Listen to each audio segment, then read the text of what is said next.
Почитувани, добро дојдовте уште во едно издание на емисијата Пресврт на Слободен печат. Емисија која што ги третира, анализира и дебатира општествено политичките случувања во земјата, регионот, но и на меѓународното поле. Повод за денешната емисија секако оние меѓународни случувања кои што можеби ја го редефинираат оној глобален поредок кој што го дознаваме, а се случуваат во моментов додека овде сме во студиото, станува збор за состојбите и мирот во Украина. Како администрацијата на претседателот Доналд Трамп врши дипломатски притисок кон Украина, Европа, но и Русија, каде е во оваа приказна, колку договорот ќе биде ревидиран, вратен, сменет, препишан и дополнет за тоа, но и што ќе значи за Балканот. Денеска во најновото издание на емисијата Пресврт имам особена чест да разговарам со колега, долгогодишен новинар кој што ги следи овие случувања. Станува збор за новинарот Драган Милосављевиќ, со кого во наредните 20 на 30 на минута ќе се обидеме малку да испроанализираме за она што е можеби најактуелно во моментов кога станува збор војната во Украина и во Европа. Драган, добре дојдете во Пресврт и во Слободен печат. Добро ве нашол. Со особено задоволство што прифати на оваа тема да продискутираме, можеби бидејќи повеќе ги следиш овие настани. Секогаш задоволство за колегите.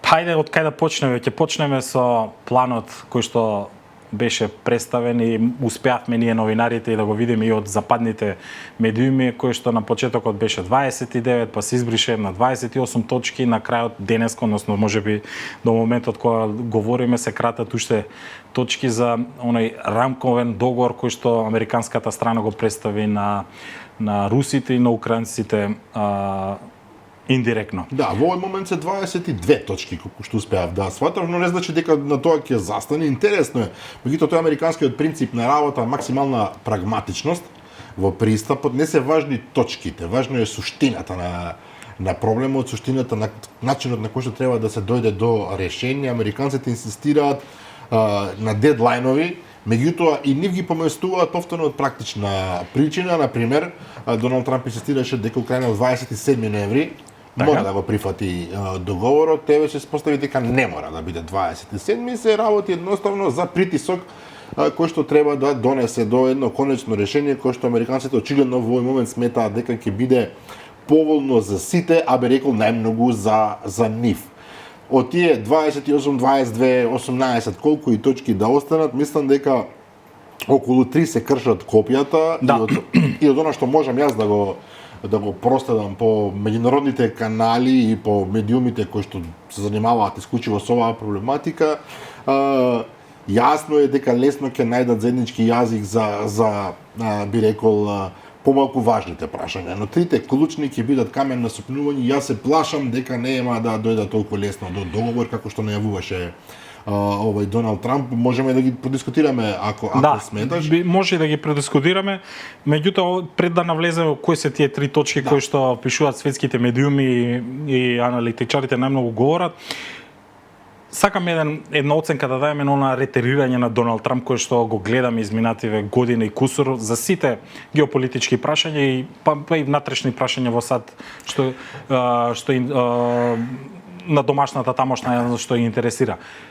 Дали мислиш дека дали го гледате овој договор на Украина низ истата призма каде што Трамп истото го говореше и за НАТО, за зголемување на даноците, па ретерираше од 5 на 3 на 2 и така натаму, за Кина, за оние царини што ги имавме од 100, 200, 300%, а еве сега го гледаме пред свршен чин и со датумите за договорот. Дали очекуваш овој договор од колку и да се точки да се дополни, да се прецизира, или ова ќе биде некоја рамка каде што дополнително во периодот што следи ќе се надополнуваат, пришат или подпишуваат точки? Апсолутно очекувам такво нешто од едноставна причина што претседателот на САД е бизнисмен по вокација, бизнисмен по филозофија, бизнисмен по животна логика, и тој така функционира и воопшто не се обидува и во актуалната ситуација во која што тој е најмоќниот човек во светот да излезе од својата природна состојба би рекол на бизнисмен. Значи тој купува и продава.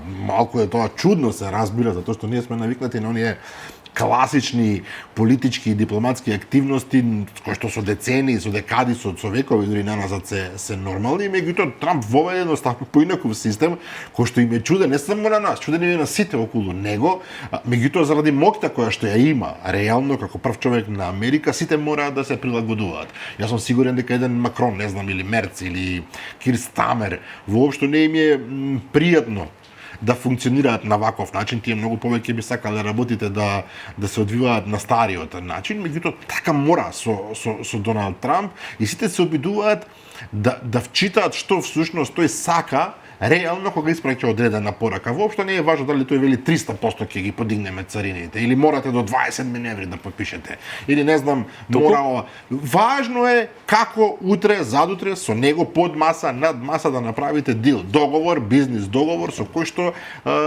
претседателот на САД ќе биде задоволен. И тука нема нешто простор за веќе за чудење. Едноставно се навикнавме на тој начин и тој така ќе функционира до крајот на мандатот и воопшто додека се занимава со политика. Повторно ќе речам, проблемот е затоа што ова не е бизнис. Политиката, меѓудржавните договори немаат таков едноставен елемент во себе, само да купуваме и да продаваме. Тоа впрочем и државниот секретар Марко Рубио изутринава го изјави дека договорот е жив. Тоа значи дека ќе подлежи на менување. Таа некоја рамка која што сега ни е пласирана и која што можеби начелно ја знаеме, со оваа изјава ни дава на дознание дека тој дополнително ќе се менува. Но да ги погледнеме фактите. Русите на пример велат дека воопшто не добиле никаков договор.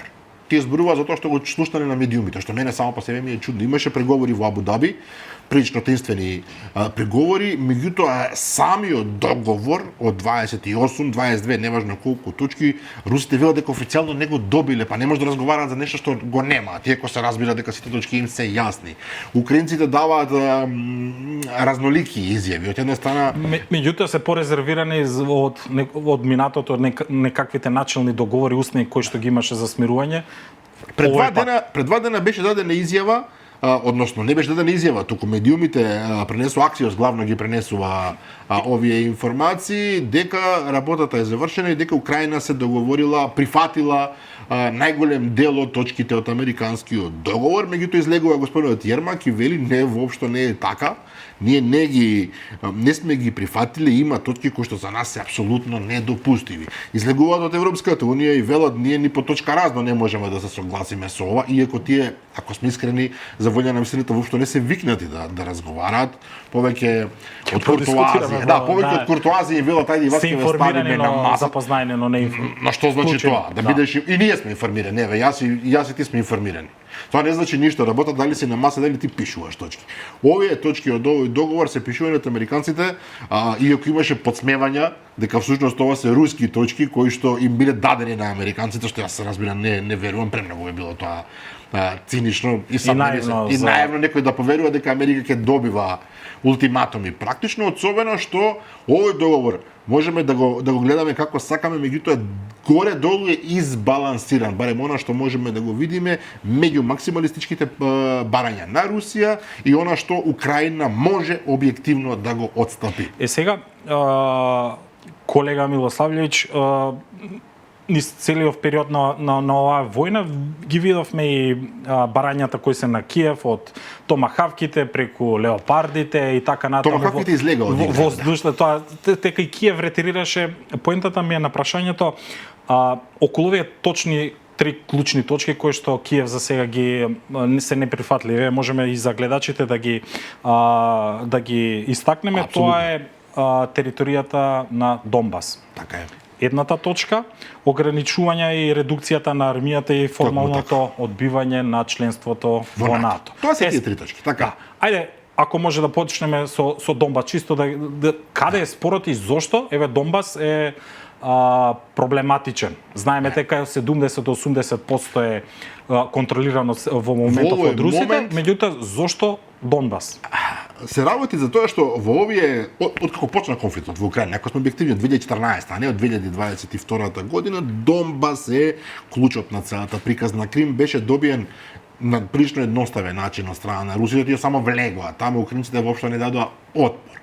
Меѓутоа, кога почна бунтот на проруското население во Донбас и кога почна таа граѓанска војна во Украина, се создадоа услови за долгорочен конфликт. Украинците за сите овие години со помош на западните сојузници во Донбас направиле фантастичен систем на тврдини, буквално градови тврдини, фантастична одбрана, која што навистина е исклучително тешко да се пробие. Ние гледаме руската армија, официјално втората најмоќна армија во светот, тие се фалат дека во моментов се првата армија во светот, не може да пробие пространства кои што се би рекол скромни. Русија е најголемата земја во светот, Украина е најголемата земја во Европа, а тие се борат околу неколку села и неколку градчиња. Може да замислите со каков интензитет се борат за еден толку мал територијален простор, меѓутоа се работи за тврдини, буквално тврдини кои што се исклучително тешки за пробивање. И Русија ги добива, и тоа го гледаме, има иницијатива на фронтот веќе подолго време.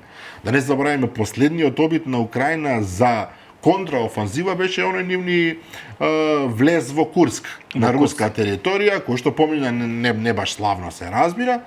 Од тогаш па натаму тие се постојано во дефанзива, само се бранат. Русите постојано напаѓаат и постојано имаат територијални освојувања. Ако гледате, пред некој ден се подсмеваа негде на некој медиум западен дека со ова темпо на освојување на Русија ќе требаат 103 години за да освои Украина. Да. Меѓутоа, Донбас е клучен, затоа што во Донбас е работот на одбраната на Украина. Тамо се поставени сите најдобри цитадели, тамо е најдобрата армија што ја имаат украинците, најдоброто оружје, тамо се вложувани години во формирање на тие одбранбени појаси, и вие гледате кога русите ќе освојат едно село, буквално, им треба, не знам, уште 2 недели за да дојдат до наредното. Едно градче кое што е, не знам, на нивото на наше Кочани или на Кавадарци, се освојува по пола година. И тоа е несватливо. Ние очекуваа луѓето дека Киев ќе падне за неколку дена. Ние овдека гледаме борба на живот и смрт за секоја куќа, за секое село. Украинците имаат вложено, според мене, најголем дел од сите своји можности, воени, технолошки, како сакате наречете ги, економски во одбрана на Донбас, затоа што ако Донбас падне, потоа има слободен простор за руската армија да продолжи тука стравата. Добро. Меѓутоа еве сега на онаа брутална руска агресија, која што сите ја знаеме овие години, кои се гаранциите? Ако до пред вчера или до пред некој месец НАТО од друга страна говореше да ќе има гаранции, мировници, можеби и од некои европски земји, па потоа се испостави од Латинска Америка и така натаму. Која би била гаранцијата еве сега и која би можело некако на хартија да се потпише од украинската страна, каде што ова што го говорите вие утре на Русија не и текне понатаму да окупира и да продолжи. Тука е проблемот и тука е стравот на Украина. Значи првиот дел е ако се отстапи Донбас, останува празен простор во кој што утре заутре Русија би можела да вледа. Од друга страна, Донбас е многу важен затоа што тој е најбогатиот дел на Украина, за тие што можеби не знаат, тамо затоа се вика базенот на Донбас, тука се рудници, тука се минерали, тука се богатства. Мислам дека 16% од БДП на Украина е дури русите негде во нивните медиуми изјавија периодов, мислам имаше некои надписи се спремни се да дадат, односно да прават отстапки од само Харков Донбас да го земат. Токму така е. Но што е проблемот? Втората и третата точка кои што се проблеми, едното е вели ограничување на армијата на Украина. Американците велат 600.000 војници. Внимавајте, тоа е огромна бројка на војници. Меѓутоа Украина во моментов има преку 1.200.000 војници. Значи половина од нив треба да ги пратат дома. Од другата страна на границата ги имате русите со преку 1.000.000 војници, кои што стојат на границата и се борат со украинците. Украина се плаши, замисли во оваа состојба, ние да изгубиме самите да си пратиме половина од војската дома, кога спроти нас стои втората најмоќна армија во светот и удира безмекен. Клучниот момент, Украина се откажува од членство во НАТО долгорочно. Тоа веројатно би било и подпишано. Значи ќе стои дека Украина нема да стане никога членка на НАТО. Да, и дека НАТО не би требало да се проширува понатаму на понатаму, дали. И сега тој е клучното барање на Русија. Русија се плаши од проширување на НАТО затоа што тоа го смета како стеснување на обрачот околу неа. Колку е тоа рационално е друго прашање, но така сметаат русите. И војната во крајна линија почна заради тоа, затоа што во Русија постои огромен страв од проширувањето на НАТО, а не од Украина само по себе. И сега доаѓаме до моментот што е најважен. Кои се гаранциите за Украина? Ако не влезат во НАТО, европјаните предлагаат Америка да подпише САД, да подпише договор со кој што ќе ја гарантира безбедноста на Украина според членот 5 од НАТО. Членот 5 на НАТО, знаете, и сами е оној кој што вели, ако ме удрат мене, сите влегуваме да те браниме, да ме браните. Тоа значи сад би гарантирале дека утре Русија, ако повторно ја нападне Украина, тие автоматски би влегле во конфликт со Русија. Мислам дека американците под Трамп апсолутно не се расположени за ваков договор и тоа е она што ја плаши Украина и тоа што ги плаши европјаните.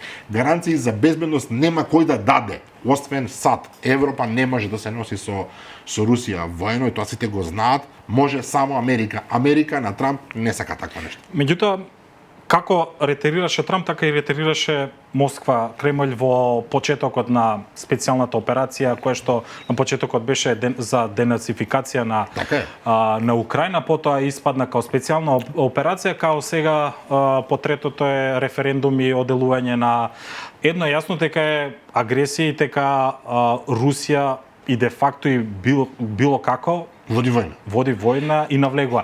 Она матрица која што и на нас не се пласира, меѓутоа и ние како новинари гледаме да ги прочистиме тие информации, дека Русија од страв да не се проширува НАТО ја нападна Украина. Колку е тоа? Тоа е еден аспект. Тоа е еден аспект што е многу важен. Јас, ако сте ги читале мемуарите на Путин, напишани уште 99-та година, во прво лице со Путин, тој токму тоа го зборува, дека проширувањето на НАТО до Украина ќе направи ситуација во која што Русија ќе мора да се вклопи, како тврди, на самата и да се брани. Тој најавува дека практично дека во еден момент тоа ќе дојде. Но тоа е само еден аспект. Во Украина имате огромно руско население. Имате во Украина русофоно население, значи повеќе од половина од народот зборува природно руски, дома зборуваат руски. Имате Руска православна црква која што сега практично е забранета во Украина. И Украина од другата страна е суверена држава. Значи, ние зборуваме за меѓународно право, меѓународни обврски, кој што во овој момент не постои. Видете, русите што прават? Многу паметно играат на картата на Косово. Постојано повторуваат дека Косово беше од Србија, што е факт, земено насилно, без нејзино прифаќање, насилно, буквално одцепено. И ако можевте вие да го направите тој преседан, можеме и ние. Меѓународното право, колега, да бидеме реални, во овој момент не вреди 5 пари. Обединетите нации во овој момент се една обична организација за пополнување време и трошење пари, за жал. Значи го изгубија своето елементарно основно значење, а тоа е создавање на простор за договор меѓу нациите, големите сили едноставно ја отфрлија. И сега кога влеговме во таа фаза, за жал велам, на меѓу поредок, додека не се состави повторно некое тело, некоја нова организација, можеби или старата на нови платформи, која што колку толку ќе ги контролира апетитите на големите сили, ќе го имаме ова. Значи едноставно Русија настапува од позиција јас сум посилен, ми се може, и она што е интересно, Америка прифаќа таа логика. Да. Американците велат Русија е посилна, ќе ме добие на боено поле. Што да правиме? Сега во моментов пред да влеземе во студиото, токму имаше изјава и од Трамп, твит негов на Truth Social, неговата мрежа, дека прифатете го, инаку ќе изгубите војната. Каде? Ова е правото на посилниот, правото на силата, а не меѓународното право кое што вели секој има право на сувереност, на независност. Така е, Украина има право да биде членка каде сака, во принцип. Има право да има колку сака војска, во принцип. Има право на своите територии. Меѓутоа имате Русија која што вели не, немате право. Уште едно само подпрашање, па би сакал да се префрлиме на Европа, па можеби и на Балканот, апропо оние случувања што ги имаше во 90-та и овде некои рамковни договори кои што ни наметнати, односно па ние бевме заморчиња, глувчиња на кои што се експериментираше. Сервирани да ги потпишеме и во Косово, и во Босна, па и тука.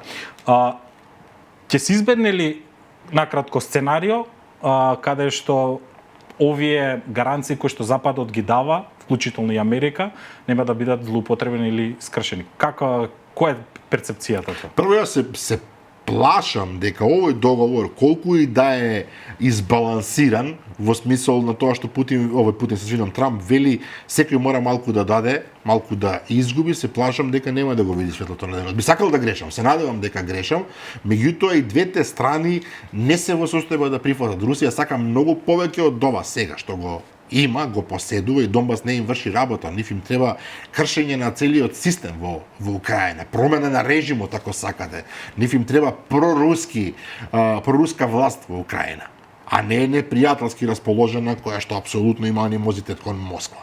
Од друга страна, украинците не може да отстапат од тоа што го прават, затоа што за овие 3,5 години изгубија стотици илјади луѓе.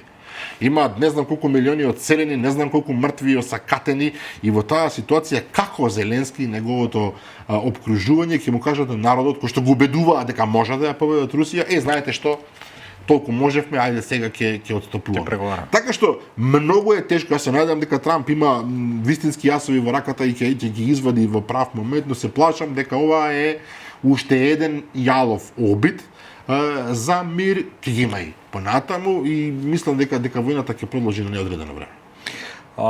За жал да, ги читам и тие наслови, барем оние од колегите кои што искрено се надевам дека грешам, кои што ги следиме, дека некој најдобро сценарио за некакво смирување на фронтот е до крајот на следната година, договорот дека можеби ќе потрае целосното негово применување и 2-3 години од сега.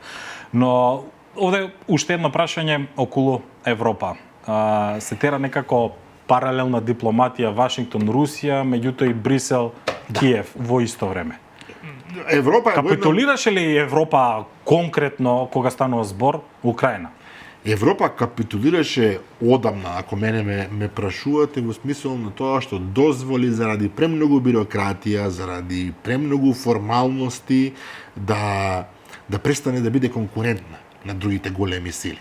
Европа, односно Европската унија, веќе не е на нивото на САД, на Кина, па и на Русија по многу нешта. Да, и натаму е богата, и натаму има пари, тоа не е сомнено, ќе видиме до кога.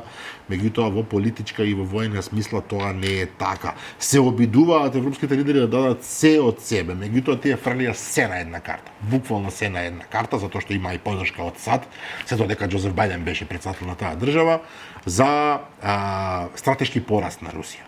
И тоа не се случи, едноставно не дојде до стратешки пораз, иако беа фрлени огромни средства. Украина е натовена, што се вели, со пари и со оружје, што е многу голем зафат, затоа што Украина е голема земја. Така. Интензитетот на војните е таков што таму се бара огромна количества на оружје и муниција, која што од негде мора да дојде, некој мора да го плати, некој мора да го произведе, впрочем. И тоа играње на таа една единствена карта стратешки пораст на Русија се покажа како фатал, на мене ми се чини, за Европската унија, особено во моментот кога дојде Трамп и рече дека него тоа воопшто не му е важно, и Европа сега се обидува да парира. Ќе биде ли потписник, можеби Европа? Инсистираат да бидат. Ќе биде ли потписник? Ќе видиме дали ќе бидат. Русите велат, нема простор за вас, вие не може да седите на истата маса со нас. Сергеј Лавров неодамна рече, имавте шанса да пропуштивте, сега раус. САД играат, рекол, културно. Да, Европа ќе биде известена, да, Европа ќе биде на масата, да, Европа ќе учествува. На кој начин ќе учествува? Ќе седи на масата додека се потпишува договорот, некој бюрократ од Брисел, па што ако седи? Клучното е што американците одат на линијата ние, Киев, Москва. Никој друг, другите ќе бидат само десерт, како се нарекува тоа, или цвеќе на масата, ништо повеќе од тоа. А Европа не може да си го дозволи тоа. Ако се повтора историјата од Втората светска војна, Европа тогаш беше вклучена, можеби и во завршетоците и во договорите за следување. Сосема е поинаква ситуацијата, се разбира. Оваа реал политика денеска што ја гледаме, денове што ја гледаме, воопшто не наликува на нешто од минатото. Европа, јас како европјанин, убеден европјанин, сакам да биде главната сила во светот. Има потенцијал за тоа. Огромна количество на народ, преку 500 милиони сме, 600, колку ќе бидеме кога ќе влеземе ние. Феноменален економски биланс се уште. Паметни луѓе, како да кажам, врвот на цивилизацијата. Меѓутоа се покажува дека овие луѓе што ја водат Европа сега не се на нивото на задачата што треба да имаат. Сега, во еден од одговорите напомена дека ќе видиме како ќе се рефлектира овој евентуален договор врз останатото меѓународно право или остатокот од светот. За потсетување, тука ми беше и пред да влеземе во студиото, говорев како тоа ќе се одрази на Балканот. Во смисла на, доколку Русија успее, мада не е верно, да издейства некаков акт, дека НАТО алијансата дополнително нема да се проширува ниту на Кавказот, ниту па на друго негде место. Што тоа ќе отвори за Балканот, која имаме Косово, која е земја членка аспирант за НАТО, Босна и Херцеговина, земја која што имаше до неодамна крвопролевање. Како она што ќе се договори во Украина Ќе се рефлектира на Балканот. Многу тешко прашање. Балканот е невралгично подрачје, исто како Блискиот исток, исто како Кавказот. За жал, ние сме местото каде што се раскусуруваат големите сили и апсолутно се согласувам дека Босна и Херцеговина и Косово се места каде што секогаш може да пукне. Ние сме во непосредна близина и ние сме невралгични, иако во овој момент имам впечаток дека е порелаксирано кај нас. Меѓутоа интересен момент е.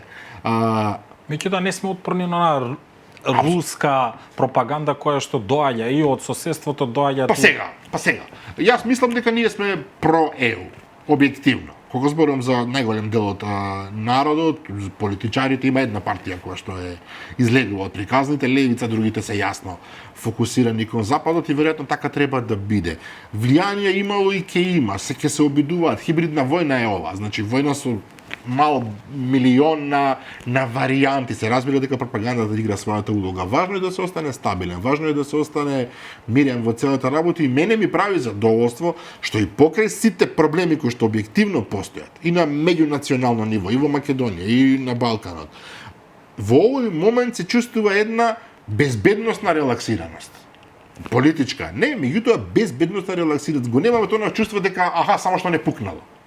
Ние сме дури многу порелаксирани од тоа што јас очекував. Некако Балканот, просто секој кога прави на шаковската табла потези, Балканот априори го става како место каде што ќе се запали. Во овој момент имам чувство на релаксираност, се надевам дека така ќе остане на крајот на криштот, дека ќе останеме ние мудри и нема да учествуваме во процеси кои што не се наши во основа. Македонија е во НАТО, од тој аспект се чувствуваме сигурно, што не мора да значи апсолутно дека таа сигурност е 100%. Гледаме и што им се случува на источното крило може на да НАТО. се случи дека супер што сте со нас, ама не сте доволно со нас или некоја варијанта, но верувам дека за нас некоја непосредна опасност не постои, освен се разбира ако не да Боже почне до Трета светска војна, но тогаш веќе е сеедно. Тогаш на сите исто ни се фаќа. Уште само едно прашање на крајот, прогноза во однос на тоа рокови. Секој сака и кога дискутира, па еве и Трамп посакува во четврток, можеби денеска да има и потпишување или односно да се прогласи. Кои се твоите проекции во однос на на смирување на ситуацијата? Не благодарно е да се зборува за било какви рокови. Повторно реков, Трамп ги користи роковите како своја бизнис логика, како бизнис модел. Пореалистичните луѓе и аналитичари велат дека 2026 година во еден момент би можело да дојде до мир или примирие, односно конечно да се најде еден модел во кој што во крајна линија еден мора да биде поразен. Тоа е проблемот. Украина ако попушти, тогаш е поразена, тогаш прифаќа дека едноставно не може повеќе. И обратно, ако Русија прифати нешто што е надвор од незините концепти, тогаш прифаќа дека е поразена. Русија е посилна објективно. Економски издржа, успеа да се справи со сите можни санкции, воено покажува дека едноставно е помоќна од Украина и покрај целата помош што ја добива Украина и покрај, мора да признаеме, фанатичната борба на украинските војници. Меѓутоа, повторно ќе речам, 2026 година се надевам дека ќе биде годината во која што ќе дојде до мир, меѓутоа сум многу резервиран, велам се надевам. Пореалистично е дека оваа војна може да потрае уште нека година плюс. Драган, ти благодарам првенствено на муабетот и на оваа кратка анализа на можеби она што е црвено во светските медиуми, а секако и овде и нас индиректно не засега и сакаат нашите гледачи да дознаат што е најново во Украина и за мирот помеѓу Русија и Западот. Задоволството ме. Ти благодарам уште еднашка. Почитувани, тоа беше Драган Милосављевиќ, долгогодишен новинар кој што ги следи збиднувањата во надворешната политика, со кого продискутиравме за она можеби што е најактуелно во светскиот етер, а и не засега нас овдека на Балканот и во Македонија, кога станува збор за мирот во Украина, Европа, поставеноста на Балканот, но и САД. Ви благодарам за вниманието.